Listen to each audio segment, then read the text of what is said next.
Chapter 1. Do not enter the basement. It was 10:31 when my phone buzzed. Emergency alert. Do not enter underground structures, such as basements. Stay above ground until the all clear. My husband looked up from his phone and stared at me. Did you just get a, yeah? That's creepy, I said, glancing at the stairs.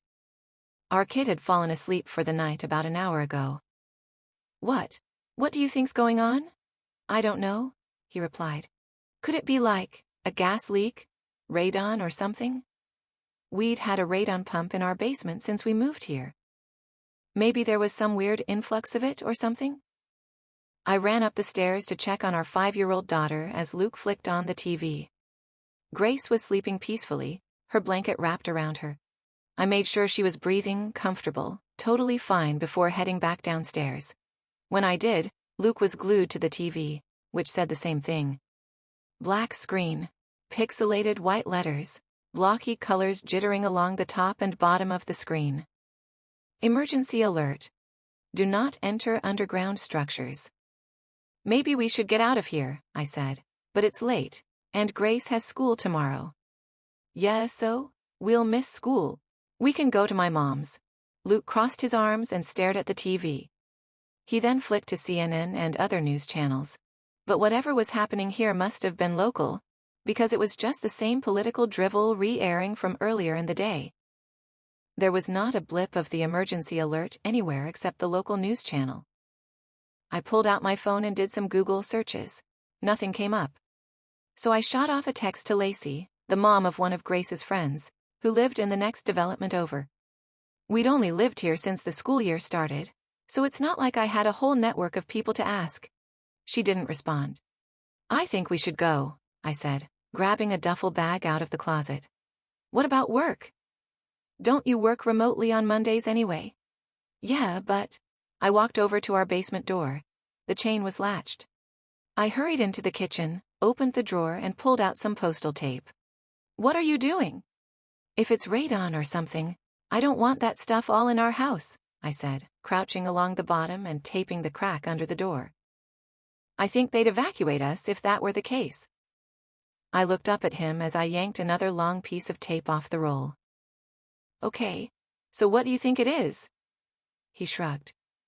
When I'd taped all the cracks, I brought the duffel bag upstairs. Filled it with a few random outfits for me and Grace, along with my laptop and a few of her favorite dolls. Then I grabbed the cooler and loaded our leftover pasta and yogurts into it. Within 10 minutes, I was ready to go out the door. I'll pack up the car. Can you grab Grace? I asked. Luke went upstairs. I walked down the driveway, weighed down with bags. It was a chilly, clear night. Stars twinkled high above me. The street was exceedingly quiet, the tall, scraggly pines of the surrounding pine barrens stretching up to the sky. I heard the echo of a dog barking somewhere. If everyone got the alert, wouldn't there be more people deciding to leave? I glanced at the house across the street. It was completely dark, except for the light above the garage that flicked on when I came out of the house. I opened the back hatch and threw our stuff in. Luke came out after, carrying Grace, wrapped in blankets. She blinked sleepily. I strapped her in, Luke grabbed some stuff, and then we were pulling out of the driveway, on the road to my mom's house an hour away. She fell back asleep, I told Luke, watching her face flick into view with the light of the passing street lamps. Good. My phone buzzed. I reached for it. Emergency alert. Your phone's GPS indicates you are leaving city limits. We do not recommend evacuating. Please return home and stay above ground. What the fuck? I whispered. What? Luke asked. There's another alert. It's saying it. It knows we're leaving. It's tracking our GPS. And it's telling us to stay. Luke glanced at my phone. Seriously? Yeah. There, that data's supposed to be private, he said. Isn't it? I would think so. Unless, I dunno, maybe there are some emergency protocols that allow the FBI to access it or something. We fell into uncomfortable silence. Luke clicked on the turn signal, switched lanes. You don't want me to turn around, right? He asked quietly. I glanced down at my phone. No, I don't. The highway was empty. Not a single car in sight. That made me uneasy. Surely other people would be evacuating. Unless they were all actually obeying the second message. But who even trusts the government these days? I did another Google search. No results popped up. I refreshed over and over again. Wouldn't something be on the internet by now? We were 5 miles out of town now. I should be relieved, but I wasn't. I leaned against the window, the cold glass pressed against my forehead. The pine trees flashed by, skinny and tilted, then gave way to a charred, barren patch of forest. Both sides of the highway were burnt to the ground. I'd read somewhere that some pine cones only opened in extreme temperatures, like from a wildfire. Fires and regrowth were part of the cycle here, part of the ecosystem, in flux between death and rebirth like a phoenix. My phone buzzed. My heart dropped, but it wasn't an alert. It was a text from Lacey. Only 2 words. What alert? Ground? No. My fingers raced across the screen. Didn't you get an emergency alert? Saying to stay above? Lacey didn't get an alert, I said. Luke paused. What? What if? What if the alerts were only sent to our phones? I asked, my voice shaking. I glanced back at Grace. Still peacefully asleep, head lolling softly with each bump of the car. Luke shook his head. That's crazy. No one can send messages like that. Just the government or whatever. What if it's a trap? My voice shook harder. What if the only safe place was our basement? That's just your OCD talking, he said softly, empathetically. We're doing the right thing. There's something weird in town, like a gas leak, and we got out. That's obviously the safest thing to do. I stared out at the charred pines. There were a few that hadn't burnt up, standing tall and stilted in the darkness. I stared out at them, wondering why they were spared. One of them moved. What the? The car screeched to a stop. My body lurched forward. The seatbelt locked, keeping my head from hitting the dash. Sorry, that deer just darted. His voice died in his throat. We both stared at the lower legs of something illuminated in the headlights. Thin and spindly, but definitely not a deer's. They ended in twisted toes, not hooves, and extended several feet up into the darkness. Silhouetted against the starry sky, beyond the reach of our headlights, I could see something. Something tall and spindly, skeletal, crisscrossing lines of bones or sticks or something else entirely. As I stared at it, as it stared at me, a wave of dizziness washed through me. The world seemed to tilt on its axis. Weight pressed down on my head, an immense pressure bearing down on me. Thwack. Something hit the side of the car with incredible force. The entire car rocked on its wheels. I screamed. Thwack. A mess of lines, bones, sticks outside my window, empty air between them, the stars and the pines rippling strangely behind it. Luke stomped down on the accelerator. The car shot forward. We swerved around the thing, then past the burnt section of forest and continued down the dark, twisting highway. My phone buzzed. Emergency alert, all clear. Please return home immediately. We got to my mom's house around midnight. A squat, brick ranch on a residential road. I glanced warily at the pines behind her house, stretching up to the sky, before picking up Grace and carrying her inside. Mom was sitting at the kitchen table, waiting for us. Her fingers wrapped against the mug in her hand. The entire house smelled like that familiar mix of coffee and dust. I started for the guest bedroom, and then got a better idea. The ranch had a lower level that was half underground. It had been finished into an office, but there was a couch down there. I could have Grace sleep on the couch, and we could sleep on the floor. Where are you going? Mom was standing behind me, eyebrow raised, as I undid the chain lock to the basement floor. I think we're going to sleep down there. No, you're not. It's all dusty down there. I haven't cleaned for ages. There could even be mice and we're sleeping down here. Those alerts were probably just a prank, she continued. Or a glitch or something. Besides, you're like an hour away now. I'd only told my mom about the alerts. I didn't tell her about the thing in the woods. My mom was not a supernatural person. She'd definitely chalk it up to a trick of the light or something. Casper himself could be floating in front of her face and she'd call it a trick of the light. "You're being ridiculous," she continued. "You know, this reminds me of that time you taped up the door to the attic, remember? When the exterminator had found a bat up there? You were worried there were more with rabies, and they could flatten themselves in through the cracks between the door and the ceiling, and bite you while you were sleeping." "You don't feel the bites when you're sleeping," I growled back. "A lot of people have gotten rabies from bats in their houses. And they can squeeze through really tiny places. My point is," she interrupted, "it's unsanitary down there." Grace was getting incredibly heavy in my arms. I glanced at Luke, who was just standing in the doorway wide-eyed, like he'd walked in on a gunfight. Then I pulled the chain lock and yanked the door open. "Kate," Mom said warningly. Halfway down the stairs, my phone buzzed in my pocket. I got Grace settled on the couch, then pulled it out. "Emergency alert. Your phone's GPS indicates you have stopped in redacted, NJ. Disobeying an emergency alert is a federal offense. Please return home and stay above ground." I lifted my phone to show Luke, who was coming down behind me. His face looked ghastly pale in the white light. Mom was right behind him and craned her neck to read the alert too. "Oh, that's BS," she said. "It's not a federal offense, it's a state offense. And that would be an evacuation order, like for a hurricane or something." She shook her head. "You know what this sounds like? One of those scammers. I got a call from someone claiming to be my grandson." "It's not a scam," Luke interrupted, without elaborating. Then he worked in silence, putting the blanket over Grace, getting her comfortable. I flicked on the light and checked for mouse droppings, but I didn't see any. "I'll get the rest of our stuff," he said, leaving my mom and I alone. Her expression softened as she looked down at Grace, at her perfectly cherubic little face. "Do you need anything else?" "No, I don't think so." She nodded and went back upstairs. I glanced around. The office stuff was in the leftmost corner, the desk covered with papers and a single photo of my dad. He'd been gone 7 years now, and it seemed like every year, more and more of his stuff got tucked away, moved downstairs, shoved into storage.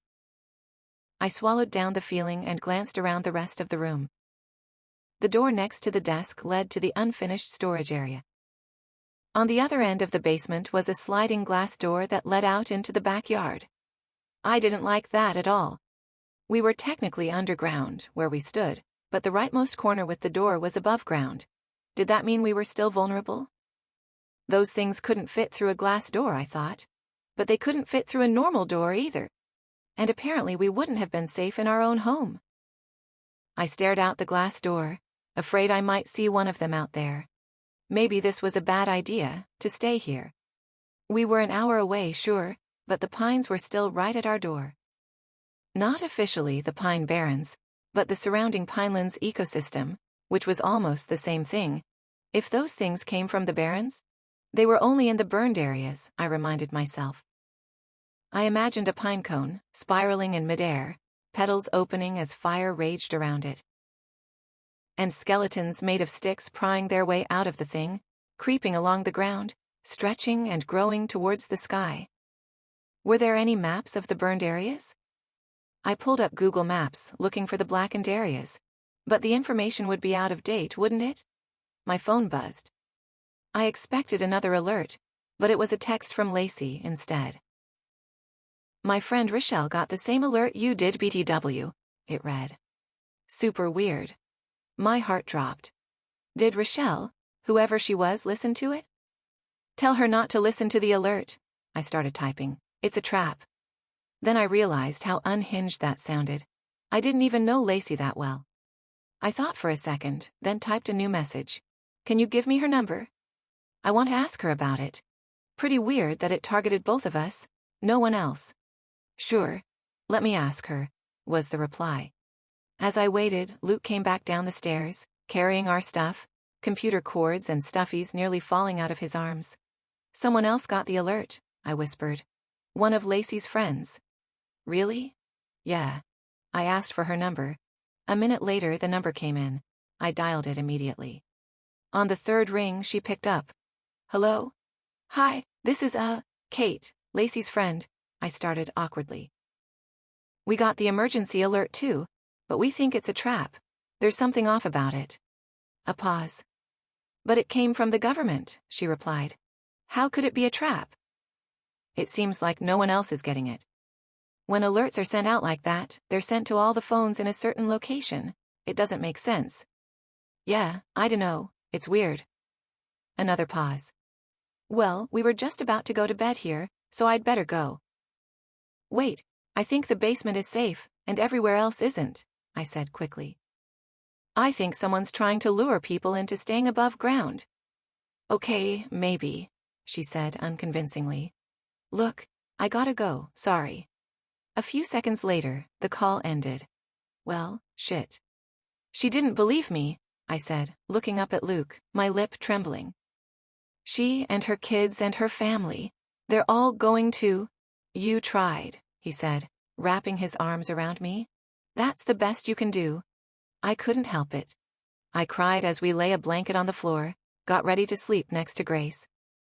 I looked down at her perfect little face, and then Luke and I snuggled under the blankets together. Hey, kiddo. I woke up with a start. For a second, I thought I was in my own bed. But then the roughness of the carpet, the aching in my back, brought me back to reality.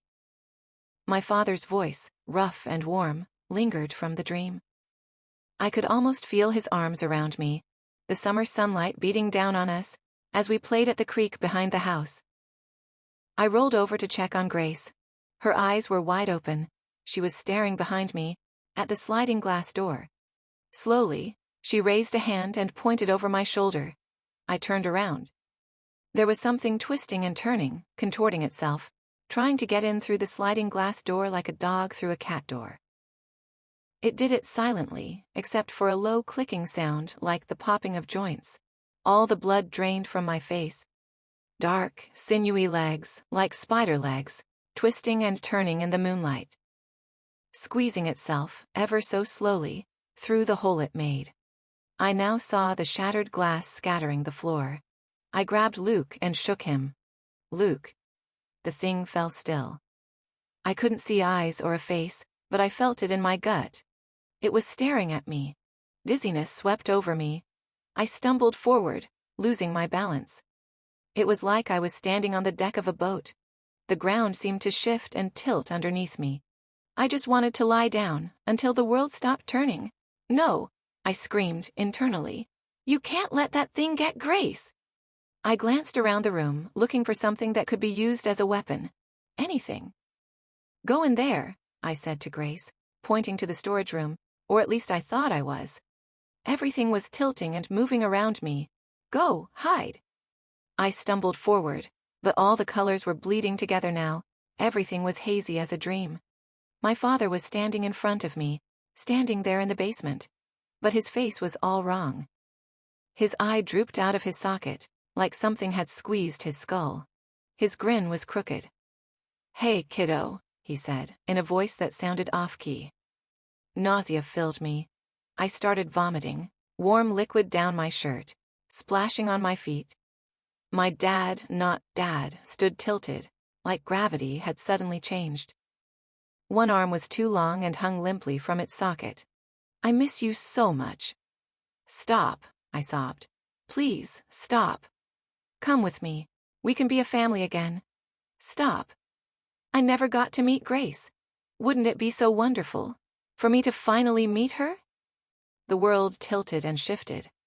I stared at my father, his left eye drooping like jelly.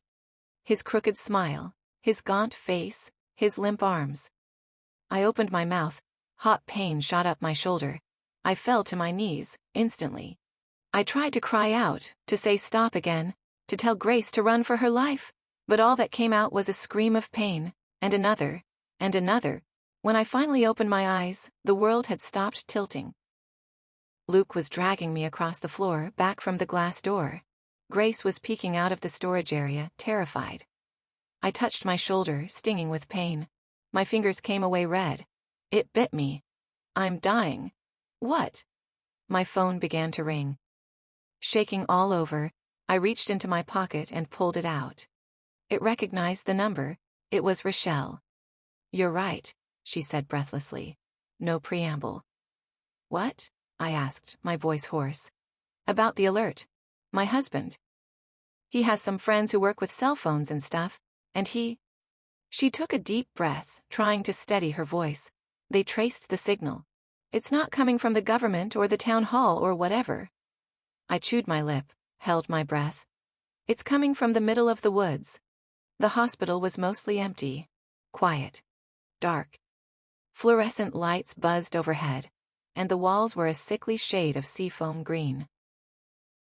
The doctor, a tall, thin man in his 60s, didn't seem to believe my story, but he admitted me for observation anyway. My mom was staying at her friend's house with Grace in their non-walkout basement. I didn't want to leave her. I wanted her right here with me. But the hospital was above ground, and someone needed to treat my wound before I bled to death. Luke left me for a moment to use the bathroom. I closed my eyes, not intending to sleep, but I was so tired, and the bite was now only a dull, throbbing pain. I drifted in and out of consciousness, until I heard two voices in the room. I snapped my eyes open for a moment to see the doctor and a nurse hovering over me. They were talking softly to each other, looking concerned. I quickly shut my eyes again, pretending to be asleep. I caught a snatch of their conversation. "It's just like that man," the nurse whispered.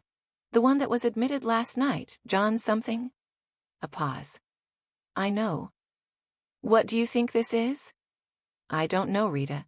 I really don't." "Do you think we should give her diazepam, preventatively?" the nurse asked. "The other one, he screamed so much. The family'll ask questions. There's no reason for her to be on diazepam for an animal bite." "They'll ask questions when she's dead too," the nurse snapped back. "The least we can do is make her comfortable." "Shh." "Oh shit." I didn't open my eyes, but I jumped when the nurse said dead. I now could feel both of them looking at me, their eyes boring through my closed lids. "Let's talk somewhere else," the doctor said. Hurried footsteps on tile. And then nothing. I opened my eyes. I'm going to die? I don't know how long I lay there, wallowing in my own misery. But footsteps jolted me awake. Luke was walking back in. "How's the pain now?" "Bad." I told him what I'd overheard, my voice quavering. "That doesn't mean anything," he said, but I could hear the concern in his voice. "We're going to get out of here, and everything's going to go back to normal. The mayor or whatever will release some statement about a faulty alert system and..." "Stop." He looked at me warily, but shut up. The two of us sat in silence. A few times Luke opened his mouth, looking like he was going to say something, but then quickly shut it again. Footsteps pattered by outside in the hallway. The tinny sounds of the TV droned on in the corner. "I'm going to call Rochelle," I told him. The line rang 3 times before she picked up. I told her everything, about the bite, about the things I saw. I was afraid of sounding crazy, but when I'd finally finished, she sounded like she was crying on the other side. "I saw my baby," she said in a low tone, barely above a whisper. I had a miscarriage at 14 weeks. And I saw this little basket, with a tiny pink thing bundled up inside, and I heard her cry." Her voice broke. I knew it wasn't real, but I still went toward it, before Ravi pulled me back. "I'm so sorry," I said, the phone trembling in my hands. "Thank you. But it didn't hurt you, right? Bite you? Claw you?" "No, I don't think so." The silence stretched out between us.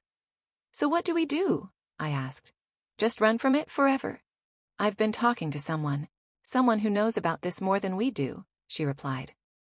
"Maybe I should come see you. What hospital are you at?" She told me she'd be there in an hour. Rochelle was a short, thin woman with brown skin and thick-framed glasses. She wore a t-shirt with some sort of video game reference on it and faded jeans. As she hurried in, she was wringing her hands, twisting them over and over again. Following after her was a woman in her 50s. Her salt and pepper hair was cropped short, and her skin was deathly pale, like she'd never seen the sun. "This is Jamie," Rochelle said, gesturing to the older woman. "She's a professor and specializes in this kind of stuff." I've been talking to her for the past few hours, and she wanted to see you. This kind of stuff? The woman abruptly sat down and leaned in towards me like I was some kind of specimen she was eager to examine. You know what's going on here? I asked, as she stared at my shoulder in a way that made me extremely uncomfortable. Yes, sort of. Have you ever heard of something called speculative evolution? No, I replied. Okay. It's reconstructing what kinds of creatures would evolve under different circumstances. Maybe an amphibian would evolve to have wings like a bat, for example, if insects didn't hover around ponds. You see what I mean? I guess. We also try to construct what animals might look like millions of years from now, or humans. What kind of things will evolve under the pressure of modern humanity, modern technology? There's already some of it happening. The bedbugs in New York City are hundreds of times more resistant to pesticides than the ones in Florida are. Deer are more skittish than they were 10 years ago because cars kept hitting them. Okay. I had no idea where she was going with this. You haven't seen that image of what humans would look like if they were evolved to survive car crashes? The man has, like, no neck and lots of fat to cushion the impact? No. Okay. She shook her head. The point is, some people in this field believe that at some point, creatures would evolve abilities that mimic technology. Like birds that look like drones, or bats that can sense electromagnetic fields. Who's to say this thing, that you and Rochelle have described, hasn't evolved the ability to send out radio signals? Hack our entire mobile system? That's ridiculous, Luke interjected. So what, this creature is like, texting, in English? No, nothing like that. States, local governments, they often have pre-programmed emergency messages, like a protocol for hurricanes, earthquakes, nuclear threats, etc. This thing, it just hacked a signal to send a particular protocol. Same thing with Rochelle, she said, looking sympathetically at her. We're all sending little electromagnetic signals in our brains all the time. Neural impulses. Sharks, 400-million-year-old living fossils, can detect them. These things? They can hack them. So when I saw my dad, I glanced at Luke. That thing was hacking my brain signals. Jamie nodded. It's a little more complicated than that. I believe this thing sends out a chemical in the air too, at close range, that messes with some neurotransmitters. But essentially, yes. Okay. But why is the basement safe then? Because it's too big to get down there? Luke asked. I'm glad you asked, Jamie replied, with a big victorious smile on her face. Like she was just about to tell us the secret to the universe. They chose that emergency protocol, with the basement, because their abilities don't work if you're underground. Just how your phone reception goes out when you're underground. A heavy silence filled the room. Luke and I looked at each other. For one, this sounded pretty out there. Conspiracy theory level stuff. More unbelievable than Roswell. On the other hand, nothing I'd experienced in the past 24 hours made sense. How do you know all this? I asked. This isn't the first time this has happened, she replied, her face grim. Almost 10 years ago, the same thing happened, out by Woodland, on the border of Wharton State Forest. I studied it then too, but there weren't as many of them. Okay, but the text didn't get sent to everyone, Luke said. Only us and Rochelle so far that we know of. Right. So these things, I call them stickmen by the way, they only target people with overactive imaginations. People who send out really clear, strong brain signals. It's easier for them to find you, and it's easier for them to hack your brain. They're not actually producing the image you see of your deceased loved ones or whatever. They're just knocking it loose from your memory, from something you've imagined. If you've imagined your kid dying 1,000 times because you have anxiety or OCD, that makes it all the easier for them to use it against you and lure you in. And of course, there's more for them to eat. More for them to eat. Yeah, they eat brains. I mentioned that, didn't I? More awkward, heavy, suffocating silence. Kate said she heard the doctor saying she's going to die, he said in a soft voice. Is that true? Jamie glanced at me, but stayed silent. Rochelle jumped in, her voice full of heartache. Jamie told me, once it bites you, it's linked to you. It will follow you, and end you. It'll show you your worst nightmares first, Jamie interjected, absolutely unable to read the room. Show you everything you fear.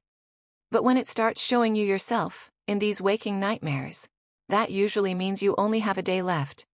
I swallowed a wave of nausea. Then I started getting out of the hospital bed. I needed to get out of here, away from Jamie's stare, Luke's concern. Just a moment of silence. Maybe I'd get a Coke from the vending machine, not even a diet one. I hadn't had a full sugar one in ages. I tried to keep out the memory of my dad before me in my mom's basement. I had imagined him saying those exact words. When I was at my lowest point years ago, when a flicker of suicide showed itself in an ocean of postpartum depression. And that fucker, the stick man or whatever, had used it against me. Another wave of nausea. I pushed towards the door. Wait, Rochelle said, standing up, reaching for my arm. I'll be right back, I snapped. I made my way down the empty hospital hallway. Beeping machines, echoey footsteps in the distance. Tears pricked my eyes. I kept going, making a left, then a right, following the signs for the vending machines. My feet shuffled along the ground, taking me there slowly, ever so slowly. Kate, stop! I turned to see Luke coming after me. He stopped 6 feet away, trying to give me space. I just need a minute, I replied, my voice shaky. No, it's not that. Your mom just texted me, and we have to go. Grace. His voice broke. My heart broke with it. What? What happened?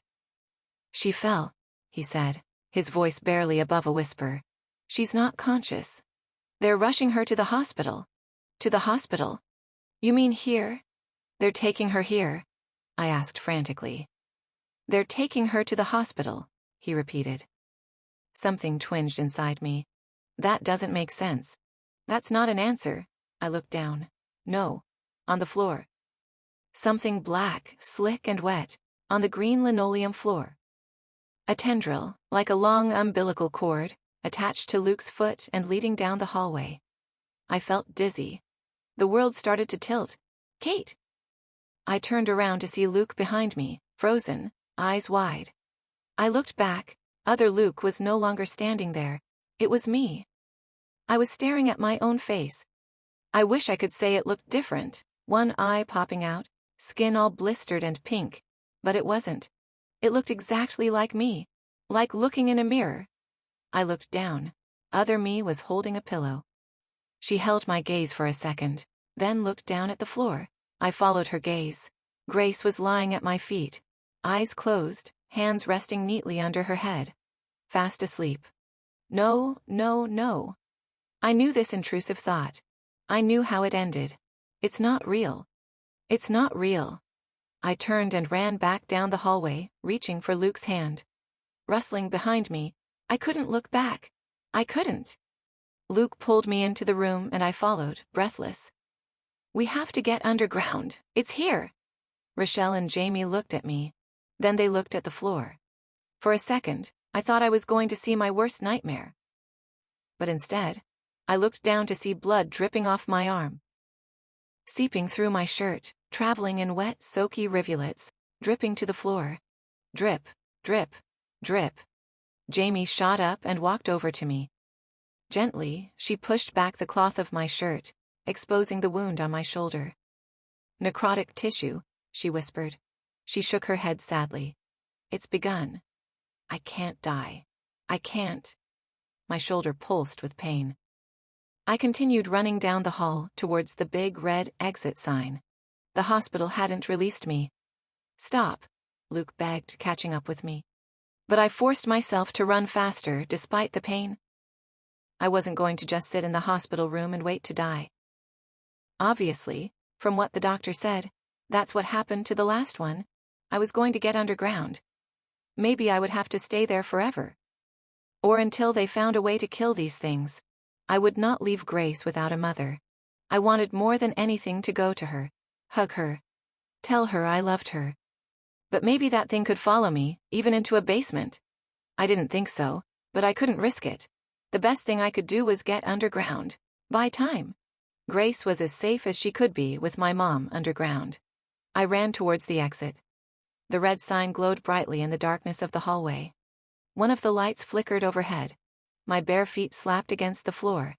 The floor felt sharp. I kept running. But it didn't seem like I was getting any closer to the exit sign. What the? I glanced back. Luke wasn't following me anymore, nor Rochelle or Jamie. The hallway extended behind me, stretching back into the darkness, infinitely. I kept running. The exit door was open now, still so far away. A stiff breeze blew in, ruffling through my hair.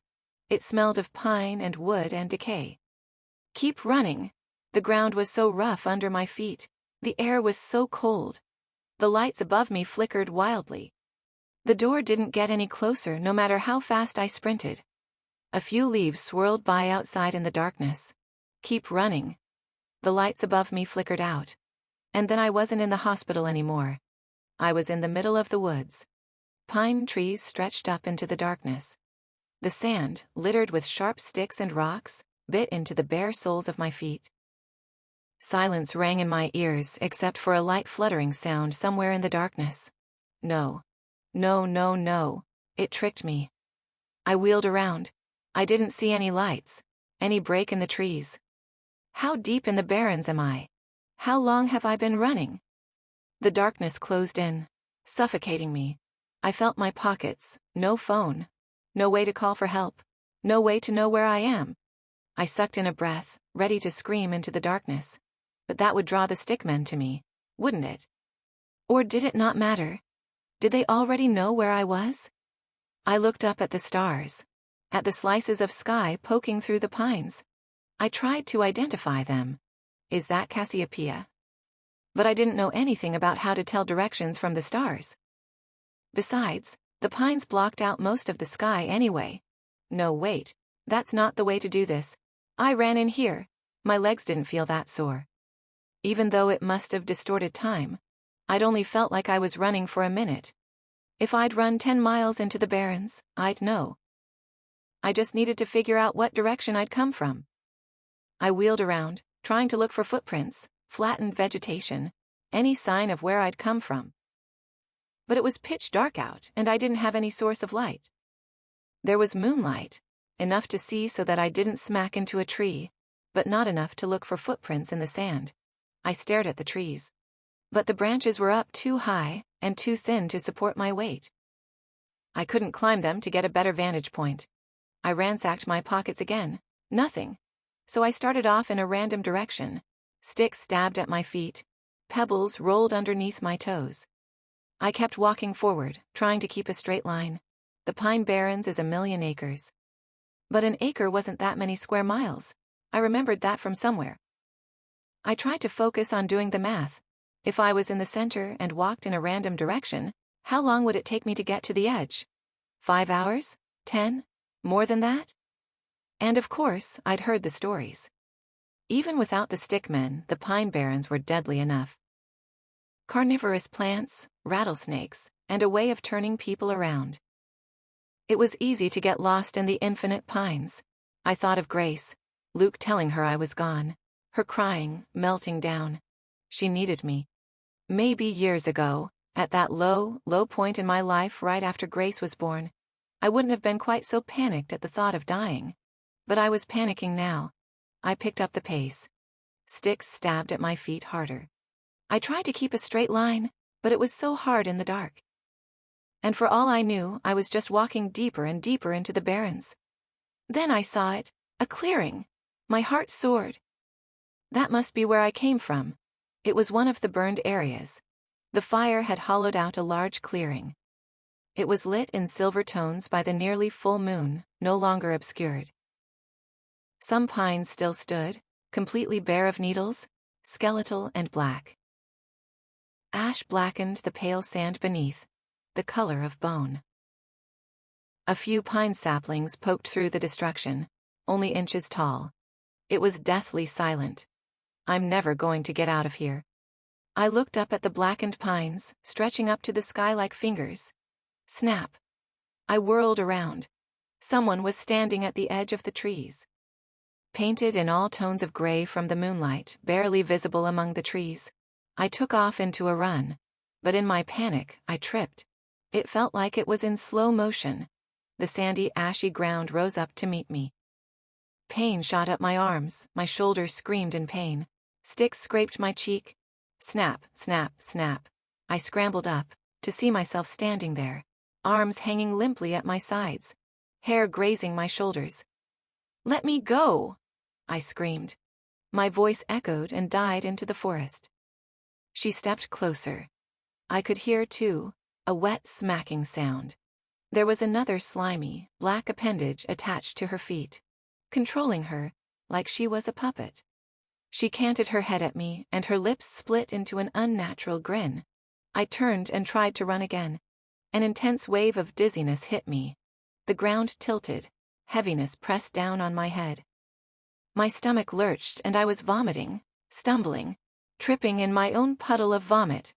"Stop," I croaked. I was lying on my back. Warm, wet vomit soaking through the back of my shirt. Twisted black appendages were filling up the corners of my vision, melting in with the twisted black pines stretching up to the sky.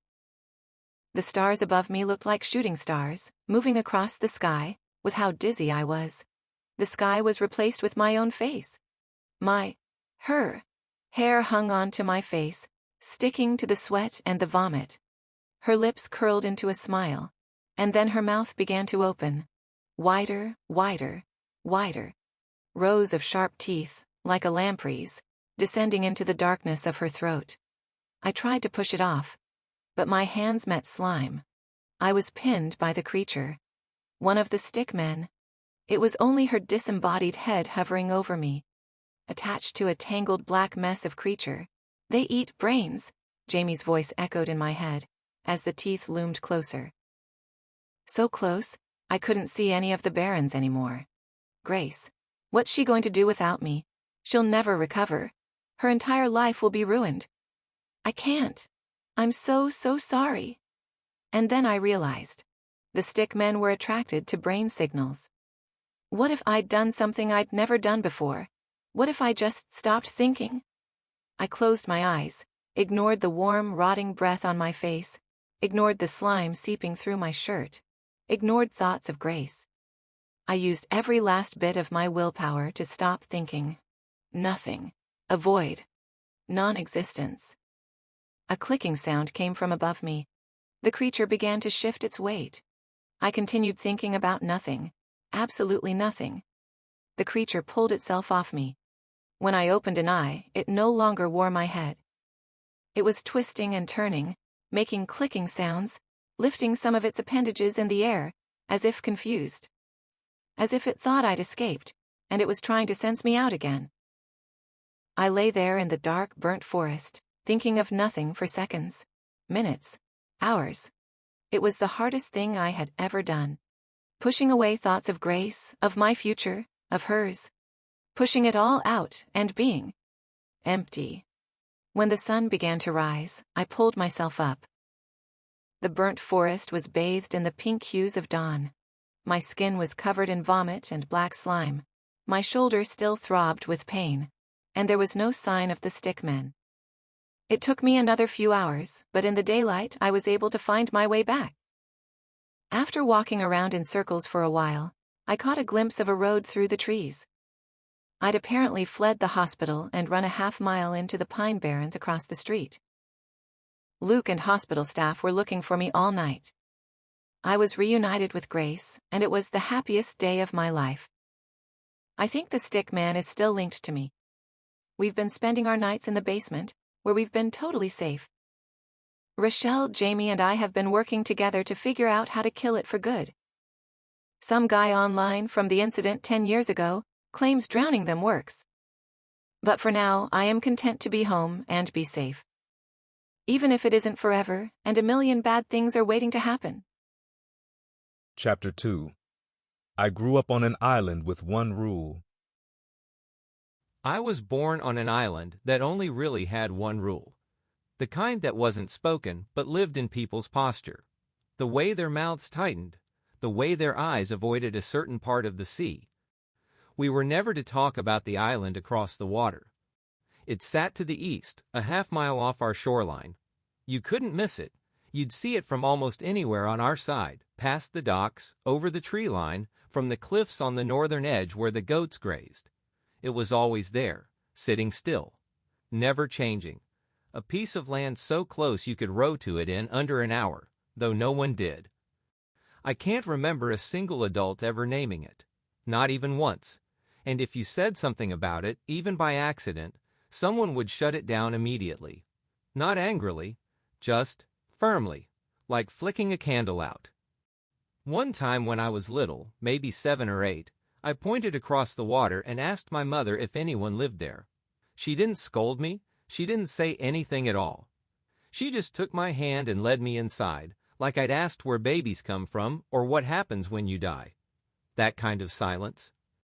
Another time, I asked my grandfather if he'd ever been. He was cleaning fish out by the shed. He paused just a second too long before saying no, then added, "Never ask about it again." And that was that. It wasn't forbidden in the way dangerous things are forbidden. It was deeper. Like the island didn't want to be spoken of. And the people here had agreed to let it be. Our island wasn't big.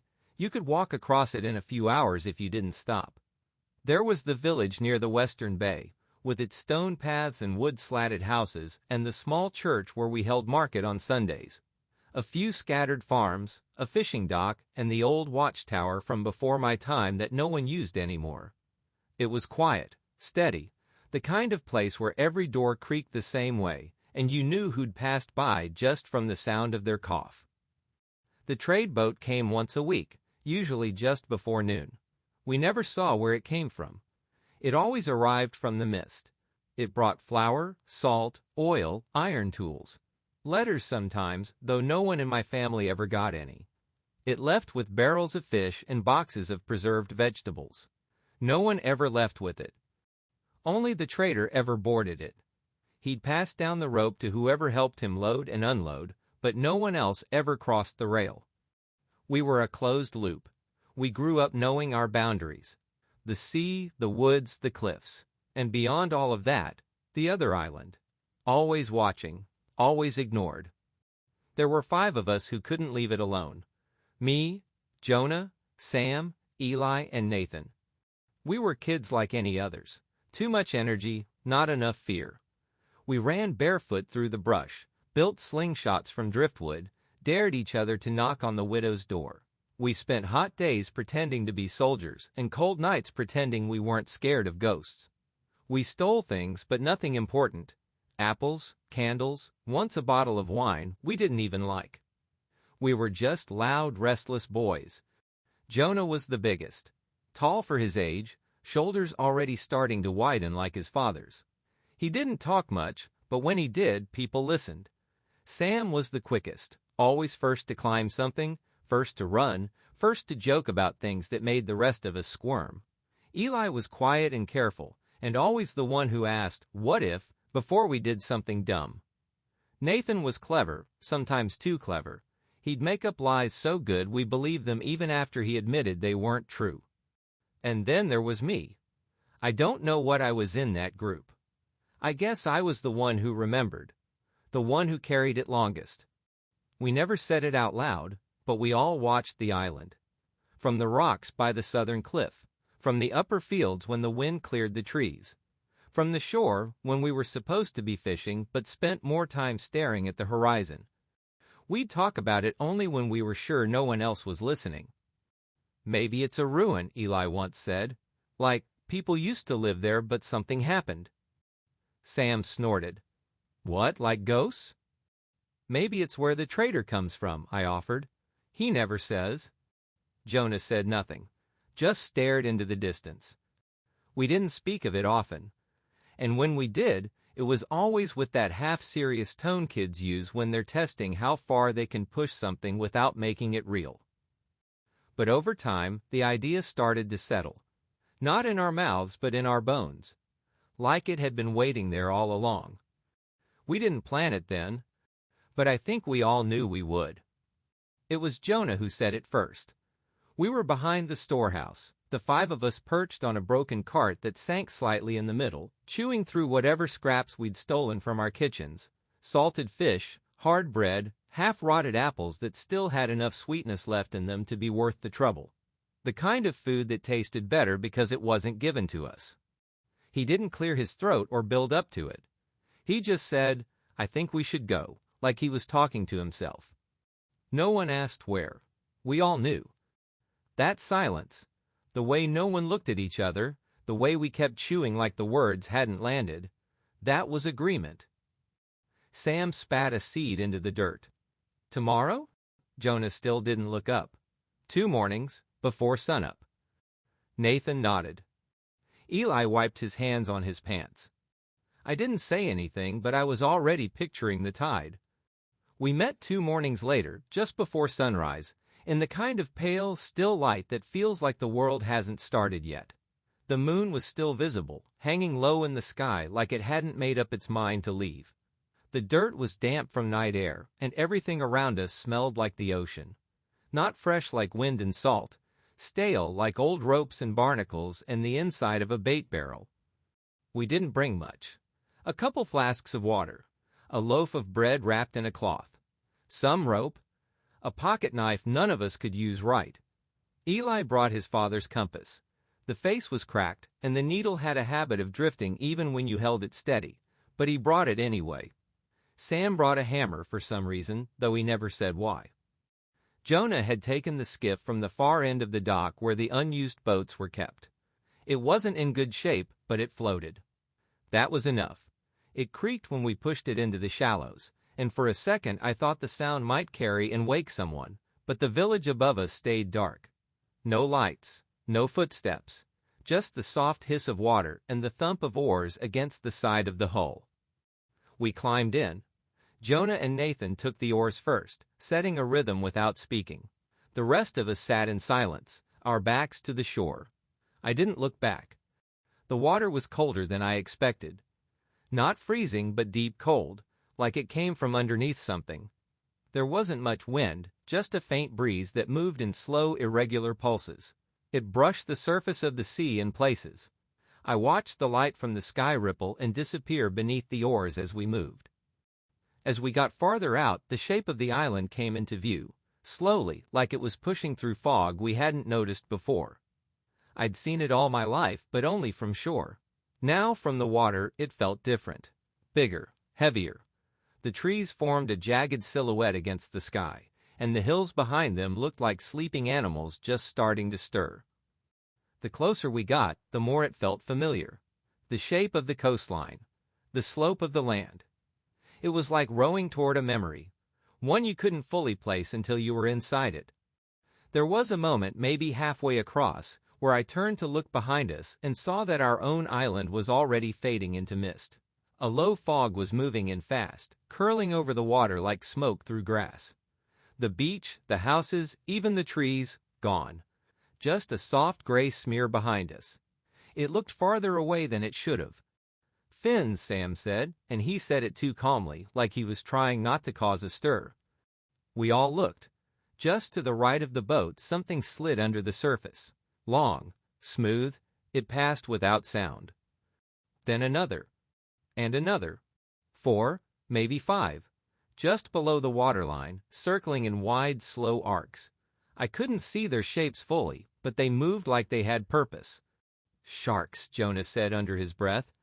"Blacktips, I think." Eli leaned forward. "How can you tell?" Jonah didn't answer. He just started rowing faster. So did Nathan. Neither of them said a word, but the skiff began to lurch forward harder with each pull. Sam reached down for the hammer in his bag and gripped it like it would make a difference. The boat started to wobble with the force of the strokes. Water splashed, the nose tilted. I tried to stay calm, but the air around me had gone thin, and every muscle in my body was bracing for something I couldn't see. The island was close now, close enough to see the rock line clearly. No dock, no paths. Just broken shoreline and thick brush that came almost down to the water. A crooked tree leaned out over the water near a narrow stretch of beach, barely wide enough to stand on. It looked untouched. uninviting. Then came the hit. A soft thud followed by a jolt that rocked the skiff, like we'd slammed into something just below the surface. "Reef," Jonah barked. The boat tilted violently to one side, then the other. Water surged in through a crack below the center bench. Cold, fast, rising. Something heavy clattered against the boards, maybe the hammer. A second later, one of the bags split open and spilled across the bench. Bread, rope, the knife, all sliding toward the low side. "Out!" someone yelled. We didn't argue. We moved. The skiff was already sinking under us, one side dipping hard. I kicked off the bench and dove, not even sure if I was jumping or falling. Water swallowed me to the neck. The cold hit like a punch, and my breath locked up in my chest. Behind me, splashing, gasping, limbs crashing into water. I could hear it all but didn't look back.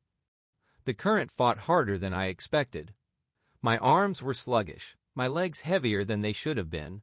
I kicked toward shore, every breath shallow and burning. Something brushed past my foot, too fast to register, too soft to be a log. I didn't stop. The distance couldn't have been more than 30 yards, but it felt like swimming through glass. The kind that keeps pulling you down instead of letting you break through. When my fingers finally hit rock, I hauled myself forward so fast I scraped both elbows raw. I didn't care. I just wanted to be out. One by one, the others crashed onto the beach behind me. Crawling, dragging, coughing up seawater. The skiff was already gone, either swallowed by the reef or drifting, half-flooded, back into the mist. None of us had our bags. No compass, no food, no knife. The hammer was probably at the bottom of the sea by now. Everything we'd packed was gone. We stood there shivering, dripping, catching our breath. One by one, we looked at each other, counting. 5 of us, no one missing. No one hurt, at least not badly. Then we looked around. It took a few seconds before anyone spoke. "This is the same place," Sam said, slower this time. "It's the same beach." It almost looked like it. Same crooked tree leaning out over the water like it was eavesdropping. Same cluster of black rocks jutting up along the curve of the cove. The same soft slope leading into the tree line beyond. Even the shape of the shoreline felt familiar, like we'd looped through time instead of space. Jonah turned in a full circle, scanning the trees and the shore and then the water again. "We didn't go anywhere," he said. His voice didn't sound angry. It sounded resigned. Eli was squinting at the ocean, his face tight. We rowed across. We saw the island. We left. He didn't say it like he was arguing. He said it like he was trying to remind himself. No one responded. We started walking, slow at first, still trying to make sense of it. The beach looked nearly identical to our own, but it wasn't. The rocks were a little too sharp. The slope rose at a slightly different angle. The tree line was thinner, the color of the grass not quite right, close enough to confuse us, different enough to keep us on edge. There was a narrow path leading off the beach and into the woods, just wide enough for 2 of us to walk side by side. None of us remembered it being there before. The air was different as we climbed. Heavy and warm, like the weather had changed without warning. The trees swayed gently, but the grass up on the slope moved just a little too much. Jonah took the lead, Sam just behind him. Then Nathan, Eli, and me. We'd only made it about 30 or 40 paces up the trail when Nathan came to a stop. At first, I thought he was just catching his breath, but then I noticed where he was looking, up the slope, toward the tall grass hugging the hillside. I followed his gaze, and froze. She was so close. A very tall woman. She wasn't walking, wasn't moving at all. Just standing in the grass like she'd been waiting for us to see her. No one spoke. No one moved. Even the wind kept going like she wasn't part of the world. The grass around her swayed. Her dress clung damply to her legs. But she didn't shift. Didn't breathe. Her arms hung straight at her sides. Too straight, too heavy, like she didn't know how they were supposed to work. She stood maybe 10 yards uphill, close enough to see the wrongness in how she carried herself. Her posture looked almost human, like a figure drawn from memory by someone who'd never actually seen one. That's when I realized what had hooked in my brain. Everything around her moved, but she didn't, not even a twitch. "Do you see her?" Ali's voice was low, tight, like he wasn't sure if he was talking to us or himself. Of course we saw her. None of us had looked away. It felt like blinking might break some invisible barrier and make her come closer. Then she smiled. I didn't understand why it made my stomach twist at first. It wasn't exaggerated, it wasn't monstrous. It was subtle, just wrong. Her mouth stretched into what should have been a smile, but the shape was off. The corners bent down instead of up, like someone had tried to mimic it from memory and gotten the geometry wrong. But the rest of her face, the parts that move when you smile, those were perfect. The cheeks lifted, the skin around her eyes crinkled. That mismatch was worse than anything else. Her eyes were kind. Genuinely kind. Not cold, not distant. She looked at us the way a mother looks at her children.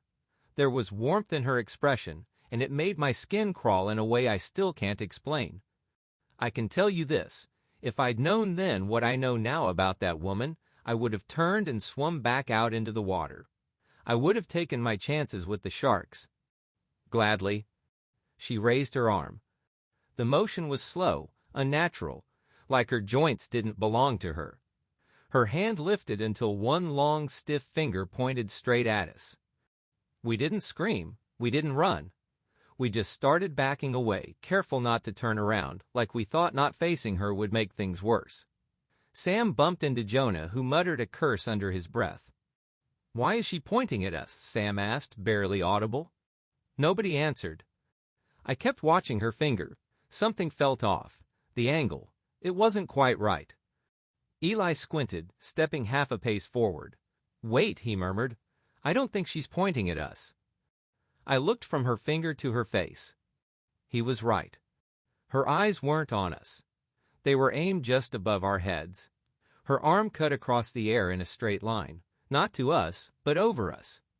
That's when I felt it, that slow pull in my gut, the primal feeling that something was behind me. We turned, all at once, and saw 5 people standing in the woods behind us, just beyond the path, half shaded by the trees. Not hidden, just waiting. They looked like us. Same height, same hair, same builds, but they were wrong in ways you didn't notice at first. The clothes were mirrored, buttons on the wrong side, shoelaces tied in configurations that didn't make sense. Nathan's double had a tear in his shirt, but on the opposite side. Eli's double stood with arms crossed like he always did when nervous, except the arms were reversed, left where the right should be. They weren't moving, just standing there, perfectly spaced, aligned, like mannequins arranged in a storefront. We didn't speak. They didn't either. Just stared, expressionless, like they were waiting for something. I stepped back without meaning to. The crunch of leaves underfoot sounded deafening. The air had changed. Not colder, not darker, just wrong, like the rules we trusted had quietly stopped applying. I glanced back at the woman. She was still there, no longer pointing. Her body hadn't moved an inch, but her head was pushing forward. Just her head, tilting, straining toward us like it was being reeled in. Her neck stretched too far, vertebrae visible under skin that looked too tight to bend. Like she was trying to close the distance without taking a step. Like she wanted to reach us with her face alone. She stared at us with that same backward smile, mouth bent into a shape sorrow should never take. And those warm, impossibly kind eyes. That contradiction, grief twisted into joy, settled in her face like it had always belonged there. Her eyes were on us now. Not the doubles. Us. I could feel the weight of her attention pressing against my chest. Eli made a sound, a sharp, shaky breath, and that collapsed into a sob. Quick, uncontrolled. That was all it took. Her body didn't move.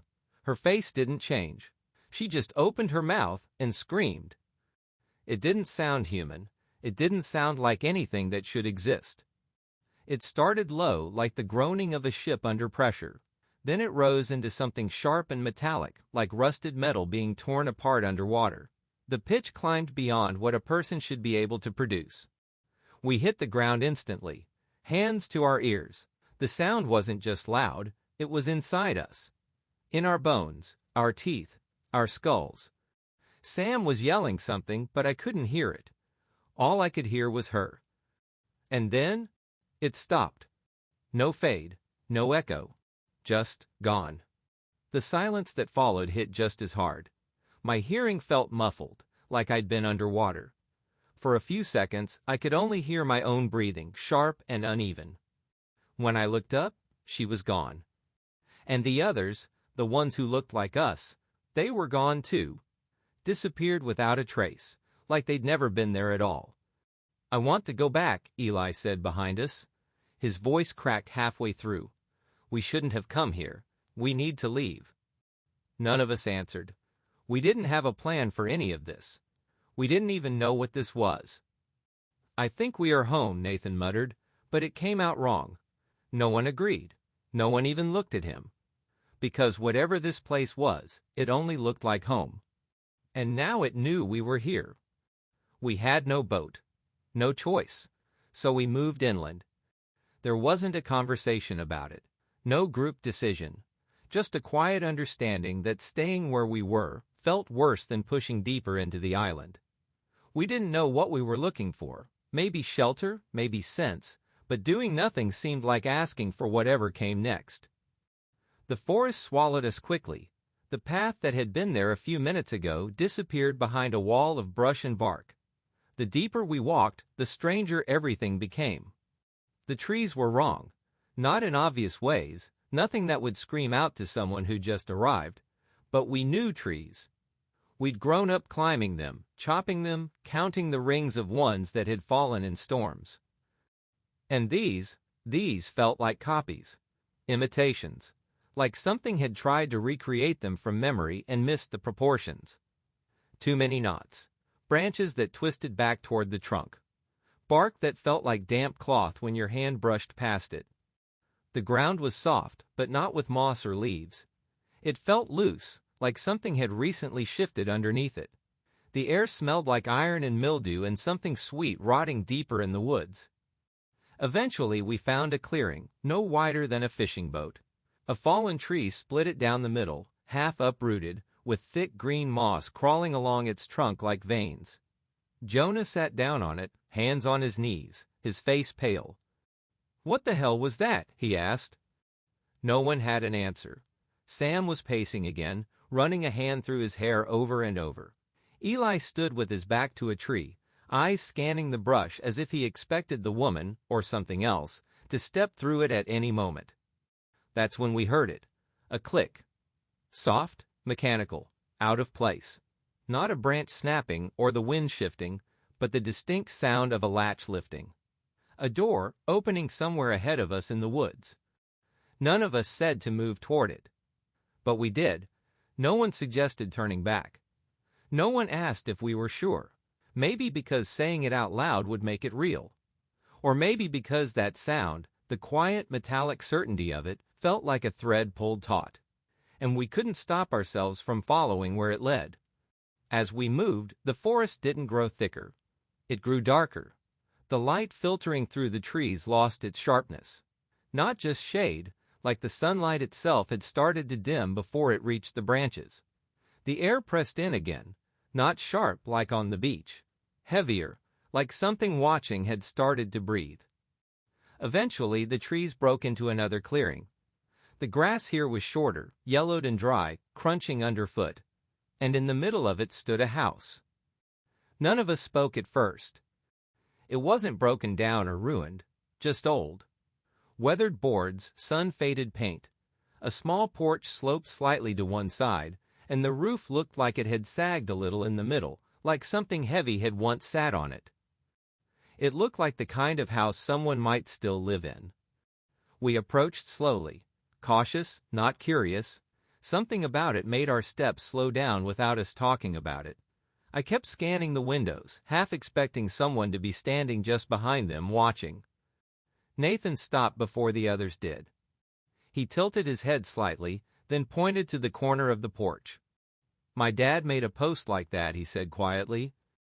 "What do you mean?" I asked. He didn't answer right away. He walked a few steps closer, squinting at the frame around the door, then to the woodwork under the windows. "It's like our house," he said. "It's not the same, but it's close." He stepped up onto the porch. We followed, hesitant. None of us wanted to be near the place, but no one wanted to let Nathan go alone either. The door was already cracked open just a few inches. Nathan hesitated anyway, like something might still reach out and shut it.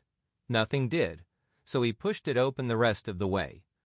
The smell hit first, just stale air and old wood, like a room that hadn't been opened in too long. The kind of place where dust doesn't float, it just settles into the walls. It looked small from the outside, but the inside felt deeper, bigger than it should have been, like the walls had stretched just enough to be wrong. Inside, the light was dim and orange-tinted, like it was filtering through the wrong kind of glass. The hallway was narrow, a coat rack on one side, faint scuff marks on the floor, a chair in the corner that looked familiar, though I couldn't say why. Nathan stepped in first. We followed, slow. Nathan was quiet. He was looking at the photographs on the wall. They were of his family. His parents, his sister, him. But everything was reversed. His dad's watch was on the wrong wrist.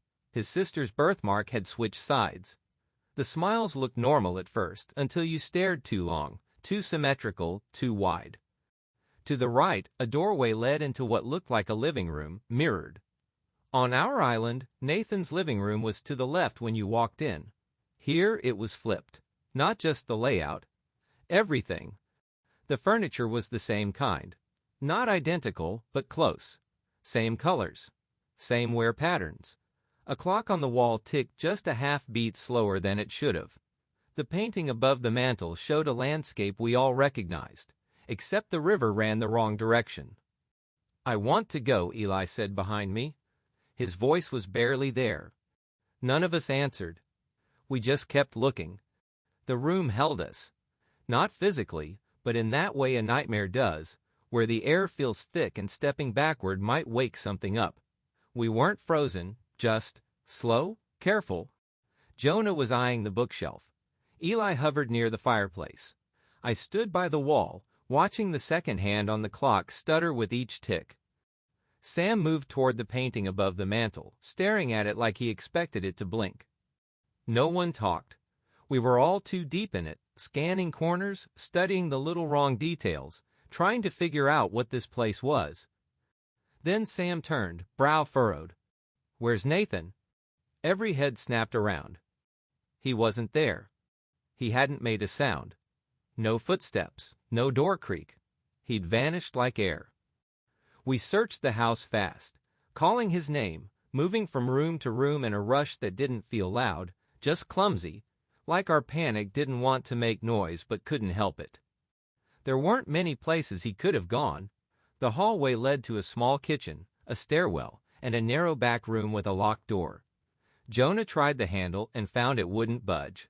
No light under the crack, no sound from inside. Sam ran up the stairs two at a time, Eli and I close behind. They creaked under us like normal stairs, nothing theatrical, nothing dramatic, but every groan from the wood felt too sharp. Like the house was responding. There were 2 bedrooms upstairs. One was empty, bare except for a bed frame and a window nailed shut.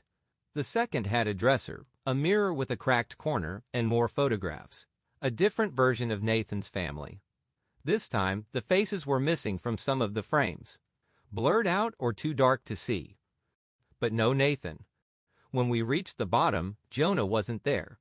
We found him just outside, a few steps off the porch, arms crossed. "I checked around the house too," he said, not looking at us. "He's not here." We stood there, all 4 of us, facing the house like it might give something back. The open door gaped in front of us, cold air leaking out like it didn't belong to this place. Sam looked at me. "Do we go back in?" No one replied. Then, footsteps. From inside. Slow, measured. Getting closer. The porch creaked. Nathan stepped into the doorway. Just stood there like he'd never left. His face was blank. His shirt was damp. None of us spoke. No one moved. He stepped forward slowly, one hand brushing the frame like it grounded him. He looked rested, calm.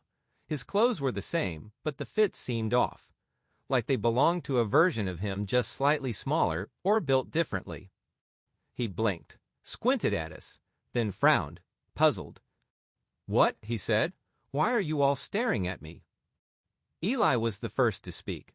"Where the hell did you go?" Nathan tilted his head. "What do you mean? I was upstairs." "We checked upstairs," I said. "Every room." Nathan looked at each of us, one by one. His face was blank at first, but then something shifted, a flicker of a smile that came and went too fast. Not warm, just performed. "I saw you," he said. "Through the railing. You were in the hall. You just walked off." That didn't make sense. We'd torn through every room. He wasn't there. No one had seen him, and there was no way he could have missed the noise we made. I was watching his hands. Nathan always rubbed his thumb against his knuckle when he was nervous, a little tick, unconscious. This Nathan's hands were still, relaxed, at his sides. He stepped down from the porch. None of us moved. "Are we going?" he asked. Same voice, same face, but the rhythm was off by a beat. Too calm, too smooth. No one answered. We just stared, waiting for something to twitch wrong.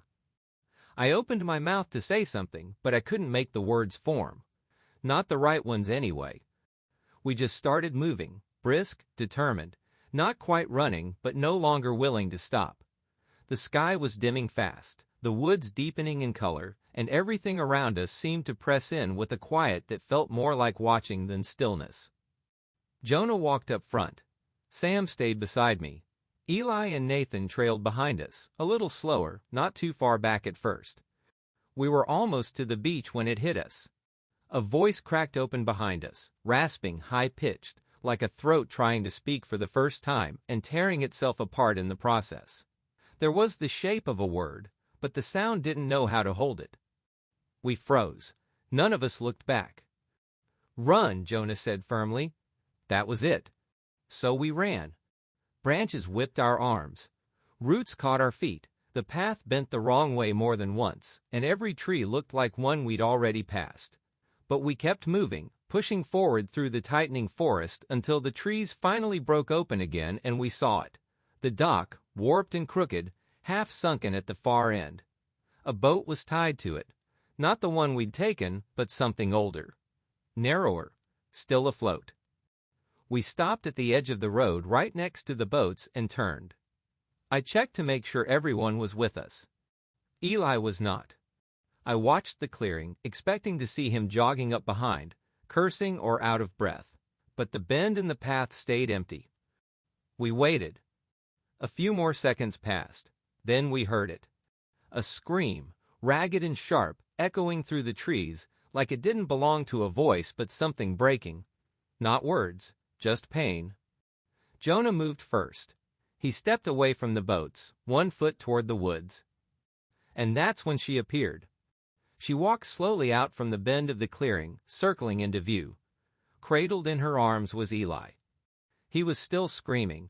His body writhed, legs kicking, hands clawing at her shoulders. She didn't struggle. She didn't even seem to notice. Her arms were wrapped tightly around him, pulling him against her chest like a mother calming a child in the middle of a tantrum. Her face was fixed on us. Not Eli, not the forest, just us. Her eyes never left ours, like she wanted us to see everything. And we did. That same downward smile carved her mouth into a deep, strained curve. It looked like the expression had been sculpted into her face with wire, pulled tight and wrong. But her eyes told a different story. Soft, glassy, full of warmth, like she was watching something beautiful unfold. As she held Eli tighter, her lips quivered slightly, as if the shape was difficult to maintain. Her cheeks twitched, like they couldn't decide whether to frown or laugh. She was trying to be gentle, She wanted us to know that. Eli was screaming, but it wasn't just fear. It was pain. Real pain. The kind that stopped sounding human. His arms pushed against her shoulders, clawing, slapping. Nothing that made a difference. His legs kicked out violently, his whole body thrashing like an animal in a snare. The heels of his boots barely scraped against the dirt as he was being held up. And still, she looked at us. Like we were the ones she was holding. Sam made a sound, half a sob, half a curse, and stepped forward. Jonah grabbed his arm. "We can't," he whispered, his voice cracking. "We can't?" But we all took a step anyway. I did. I felt my foot move before I meant it to, like something in me couldn't stand still and watch. Then Eli screamed again, louder this time, high and desperate, raw at the edges. The kind of sound that burns your throat even when you're not the one making it. He kept kicking, kept trying. She didn't flinch, didn't tighten her grip suddenly. It wasn't violence. It was pressure, steady, controlled, like she was soothing him into silence, one bone at a time. His screams of agony unraveled into a choking, broken gasp, like even his voice was giving out. Then we heard it. A single crack. Subtle, quiet, like a thick branch snapping underfoot. Eli jerked once in her arms, then stopped moving. His head lolled against her shoulder. His arms dangled at his sides, empty of fight. She didn't stop smiling. She held him there, still watching us, her eyes locked onto ours, like she wanted to see what we'd do next. Her fingers brushed his back in slow, meaningless circles, like she was soothing him to sleep. Jonah stepped backward first, then Sam. I followed. I didn't even think. I just moved. The boat scraped against the rock as we pulled it into the water. Nathan hadn't spoken. I looked at him once, just once, and wished I hadn't. He wasn't crying, wasn't breathing hard. He was standing completely still, watching her. And there was something small and soft at the corner of his mouth. An attempted smile. Just enough to be seen.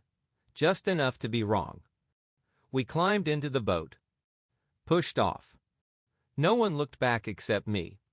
She was still standing at the edge of the trees, Eli's body limp against her chest. One arm wrapped around him like he was hers. And the other lifted slowly. She waved. We didn't speak on the water. None of us touched the oars at first. The tide pulled us gently, like the sea itself was too tired to fight. The sun had almost slipped beneath the horizon, casting everything in that strange copper light that makes the world feel unreal, like you're seeing it through memory instead of your own eyes. Jonah finally took one oar, Sam the other. I sat in the middle, arms locked around my knees, staring at the ripple patterns trailing behind us. I don't remember when we lost sight of the mirrored island. I just remember the moment the real one came into view. The same island we left, same houses, same hills, same docks. But we didn't come back whole. One of us was dead, and one of us came back wrong. There was a crowd at the shoreline. People from the village. Parents. A few older brothers. A grandmother with her arms folded tight. They weren't shouting or pacing or scanning the horizon. They just stood there like they'd been waiting. The boat scraped against the sand. Hands reached out. My father, Sam's mother, Jonah's uncle. They helped us out without a word, their eyes flicking from face to face, counting. When they didn't find Eli, no one said it out loud. They just knew. His mother began to cry, quiet at first, then sharp and shuddering. His father stood behind her, unmoving, staring past us at the horizon like he was still hoping to see his son come into view. One of the older villagers, maybe the priest, maybe just someone who'd done this before, put a hand on her back and gently led her away. She didn't resist. She just let herself be led, walking like someone made of paper. Someone reached for Nathan and pulled him ashore, calm and deliberate. His mother rushed forward next, throwing her arms around him, clutching him so hard it looked painful. She was crying too, but it was different. Her hands twisted in the back of his shirt, but her face stayed tense, like she was trying to convince herself this was really him. Like she already knew she'd have to let go again. Nathan didn't hug her at first. He stood stiff for a second. Then slowly, he wrapped his arms around her. When she pulled back to look at him, something shifted in her face. Her hands stayed on his shoulders, but her fingers had gone stiff. Her eyes scanned him like she didn't recognize what she was holding. Nathan smiled. "You're holding me like I died." His voice was almost playful. Almost. He let out a small laugh, quiet, thin, like he wasn't sure if the joke had landed. It was too practiced. It started too fast and ended too late, hanging in the air like it didn't know when to stop. His smile stayed in place, but it didn't settle right. The corners of his mouth began to pull down instead of up. At first it looked like a twitch. Then it kept going, bending further, stretching the muscles in his face into that same strained expression we'd seen on her. A smile that was trying to mimic joy, but failing at the geometry of it. His eyes didn't match it. They looked heavy, glassy, and full of something that didn't belong in a smile. Regret, maybe. Or grief. He wasn't afraid. Just resigned. Like something inside him understood what came next and didn't try to fight it. His mother let go of his arms. She took a step back, one hand covering her mouth. Behind her, the others had already started to move. They didn't raise their voices. They didn't argue. It was as if the whole village had already made peace with what needed to happen. A few men stepped forward. Jonah's uncle, Sam's father, a neighbor I didn't know by name.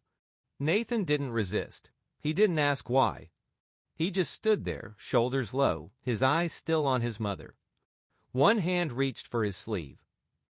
Another for his collar. They escorted him to the sea like they'd done it before. No ceremony, no shouting. Just the sound of the tide and the low murmur of footsteps on wet sand. They held him under until the waves stopped moving around them. And then they let him go. I still wonder if the real Nathan died in that house. Or if we left him there, alive, watching us walk away. Sometimes I think what came back with us wasn't pretending. I think it believed it was him. We begged our parents to send someone back. A boat, a search party. Anything. But they just looked through us, like we hadn't spoken. Like we hadn't seen what we saw. By the next day, no one even said his name.